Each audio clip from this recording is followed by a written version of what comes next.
अगर मेरे नसीब में है कि नहीं यार कल ये तुझसे हो जाएगा, अगर मैं कोई भी टास्क कर रही हूँ कल ये कंप्लीट होगा, लेकिन मैं सोचूं नहीं मेरे से ये प्रेशर नहीं हो रहा, I should let go this, I should start some other thing, तो क्या ये मुझे लेट गो करना कभी रिग्रेट नहीं कर सकते क्या लाइफ में, यार एक दिन और ट्राई कर लेते तो शायद मिल ही जाता। देखिए, जो नसीब का मामला है, मेरे ख्याल से आपकी उम्र में नसीब को नहीं मानना चाहिए। दुनिया में किसी को नहीं पता कि नसीब है या नहीं, और है तो कितना है।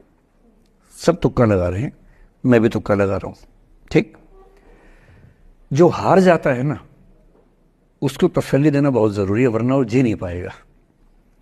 और पराजित व्यक्ति को तसल्ली देने के लिए सबसे अच्छा शब्द है नसीब, भाग्य, नियति। बहुत जरूरी है। और इसलिए एक उम्र के बाद गीता का सार पढ़ना बहुत जरूरी है। समझना पड़ता है कि सब कुछ हमारे हाथ में नहीं होता है, सच में नहीं होता है। पर इसका मतलब ये भी नहीं है कि सब कुछ किसी और के हाथ में होता है। अगर ऐसा होता तो बिना मेहनत करने वाले आईएएस बन जाते या कुछ भी बन जाते। ये हो सकता है कि आईएएस बनने के एग्जाम में 10 ने मेहनत की, उनमें से 8 का हुआ, 2 का नहीं हुआ। पर यह नहीं हो सकता कि एक आदमी ने मेहनत नहीं की तो उसका आईएएस हो गया। बिना मेहनत के तो नसीब भी नहीं मिलने वाला है।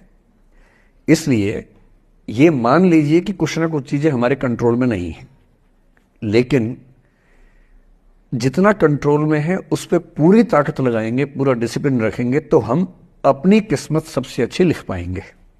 सबसे अच्छी मतलब बाकियों से नहीं, मेरी जितनी अच्छी हो सकती है उतनी अच्छी लिख पाएंगे। और इसलिए अगर आपको लगे कि मैं नहीं कर पाऊंगी कोई काम, तो उसको गिव अप ही कहते हैं। लेट गो का मतलब तब होता है जब आप मन भर चुका है, अब उसकी जरूरत महसूस नहीं हो रही। जैसे आईएएस बनने की कोशिश कर रहे हैं, नहीं बन पाए, तैयारी छोड़ दी, गिव अप है। बन गए, नौकरी की, मजा नहीं आया, छोड़ दिया, ये लेट गो है।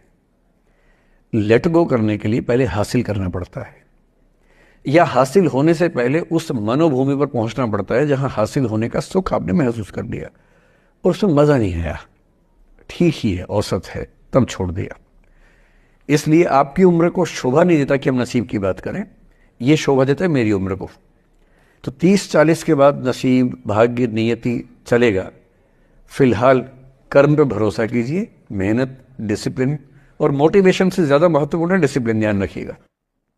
मोटिवेशन का ग्राफ ऐसा होता है, फिर ऐसे नीचे आता है धीरे धीरे। डिसिप्लिन ऐसे रहता है, और डिसिप्लिन वाला व्यक्ति हमेशा मोटिवेशन वाले व्यक्ति से ज्यादा सफल होगा, ये मान के चलिए। सबसे अच्छा क्या है? Motivation with discipline.